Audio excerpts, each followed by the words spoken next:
Wavelengths by Jerry Hughes, Episode 17. An emergency at Woodlands Villa, but is the ambulance in time? I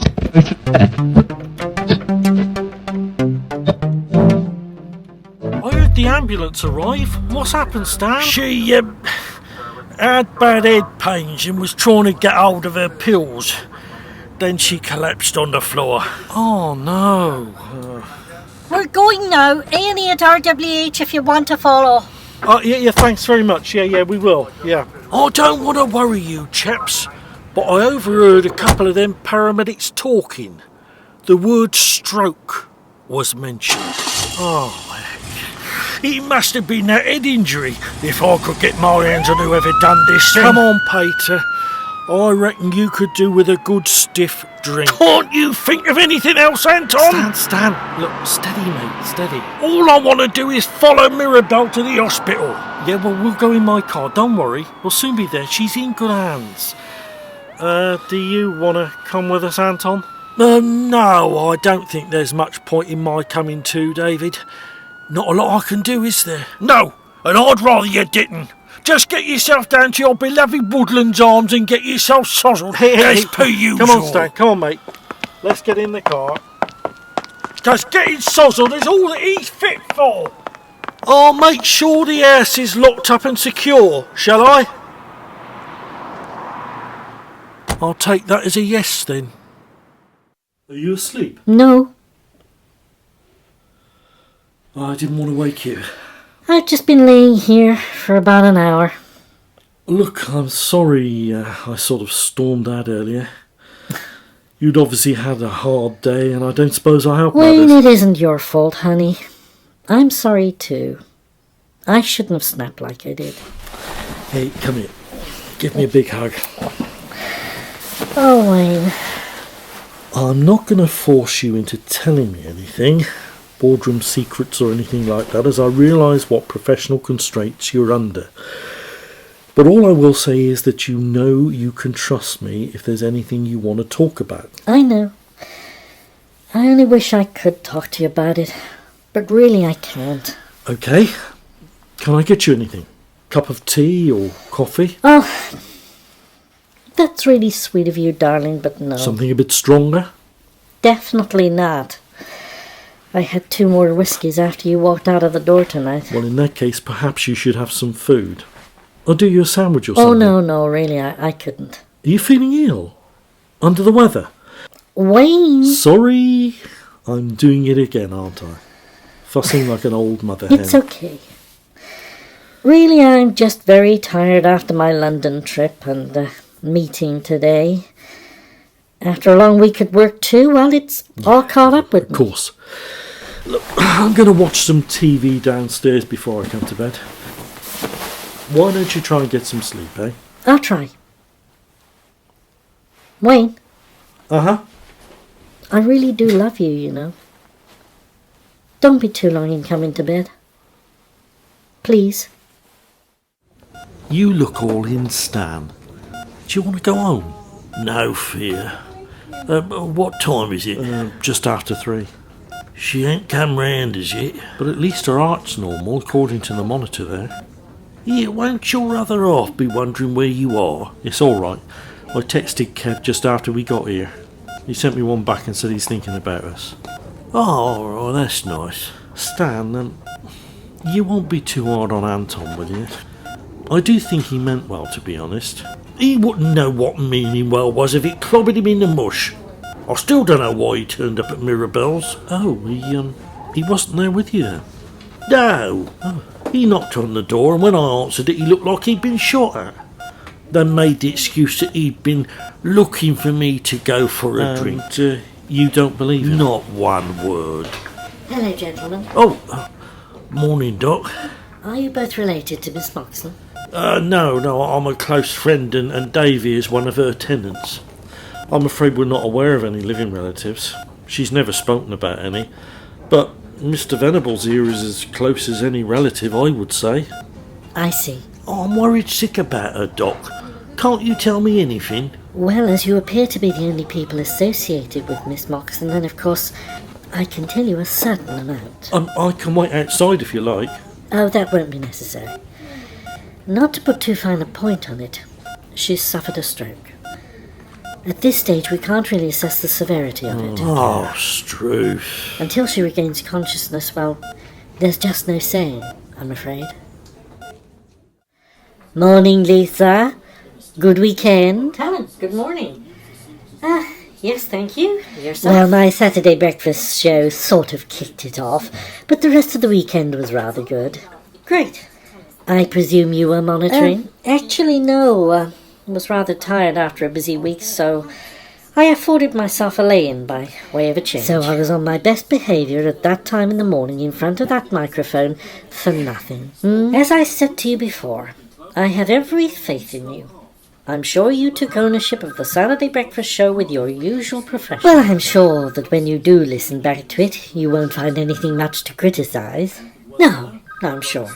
Is Mark around? Yes, I think he's just paying a visit. Well, how about we three meet in my office at around 10:30 to discuss my performance on the show? No, primarily about the podcasting service. Oh, right, yes. Great. See you then.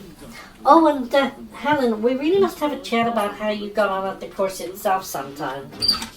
Yes, indeed. Although there are certain aspects of the 2 days that I won't be sharing with you, of course. The times we've had, you and me, Mirabelle, me moaning about the state of your place, and all them boxes piled up everywhere, me regularly tripping over the ruddy things. Found you at last. Oh, hello, Kevin. Oh, how lovely to see you, son. Well, I don't start my shift at 1:85 until 2, so I thought I'd stop off at the florist on the way here and get these. Oh, how lovely. Well, thank you on Mirabelle's behalf. I'll get a nurse to put them in a vase of water in a minute. So, how is she? Oh, not very responsive. Her face is down one side, which is one indication of a stroke, you see. What a terrible thing. I presume it was due to the attack. Well, the docs don't reckon it's necessarily the case. Really?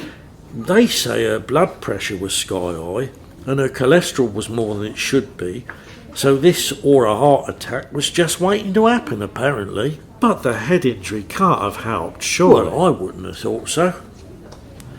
How's old Dave? Is he catching up on sleep? He was here most of the night with me. No, he's gone to work as normal. Blimey, he must have some energy. Oh yeah, he is pretty fit. Anyhow, Kevin, don't see a lot of you these days. How's life and work at the radio station? Yeah, it's good. 185 is a great place to work. Well, so far. Better than having my beloved son breathing down your neck, eh? Well, yes, of that I cannot deny. Here, I just thought, Mirabelle's house. What with all the excitement with the ambulance and everything, I clean forgot about locking it. Oh, well look, do you want me to call Dave on his mobile to ask if he did it? Oh, please, if you would. If not, then I can check it myself when I go back home. We could start with Wayne's PM show. It'd be a good one to stream. A good testing ground. Great idea. I don't see any problem with that. Helen? Your wish is my command. No, come on, Helen.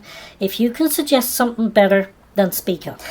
Well, what would you both say is the most popular of programmes on this station? Ray Lucas's Saturday Sports Stand, of course. To my mind, that would be a great show to test for the podcast. Actually, that's not a bad idea. Well, we can try it. My only reservation is that, being sport, football in particular, fans would want to hear the game as it's actually going out. Good point, but then what about programmes such as Match of the Day, where it's only TV highlights anyway? My thoughts exactly.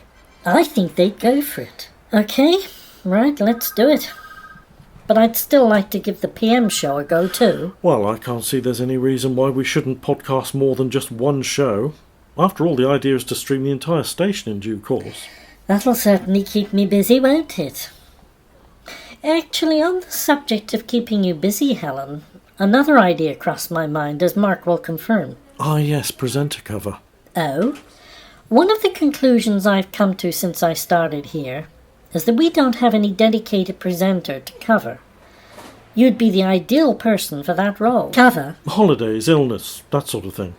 For example, when Jill Casey is on leave, you would sit in and present the mid-morning show. I see. Well, that's all very well, but what about my own show?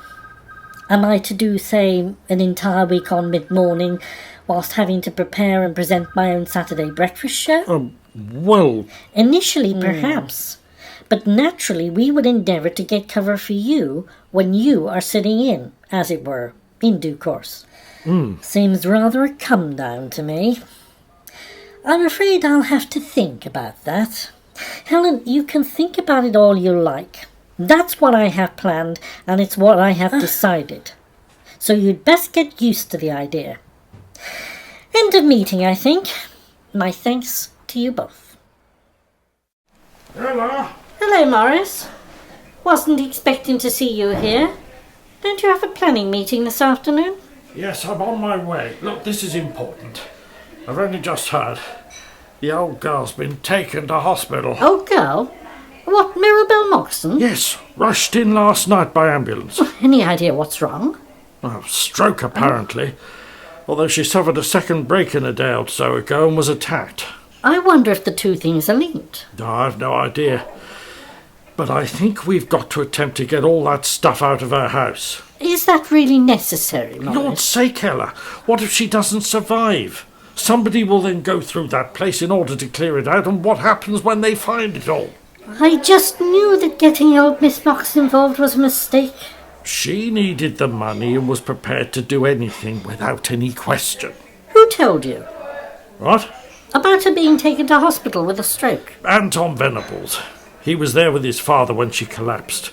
He called the ambulance, so we know this is all correct. Stroke victims very often do survive, you know, Morris. If she does, well, we'll just have to chat to her about it.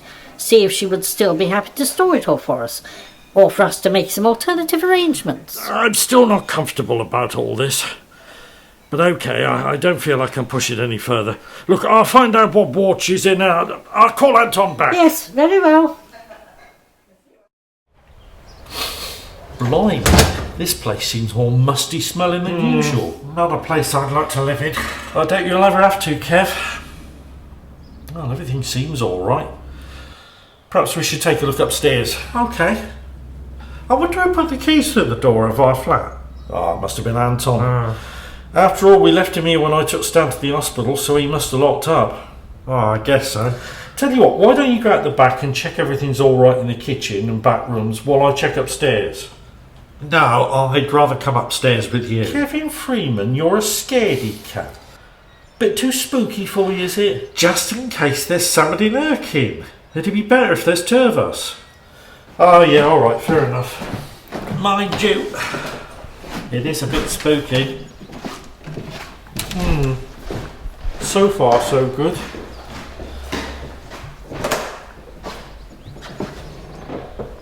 Now, I've never seen the door to that room open before.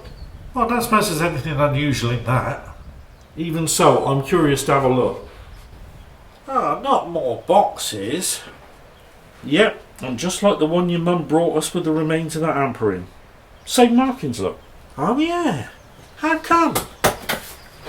Hang on back. This one's open. Oh my lord, Kev. I think you'd better take a look for yourself. Eh? Sealed packets of white powder? Talcum powder? Talcum powder it most certainly isn't. Sheesh, Kev! We've gone and uncovered an absolute bloody fortune in cocaine!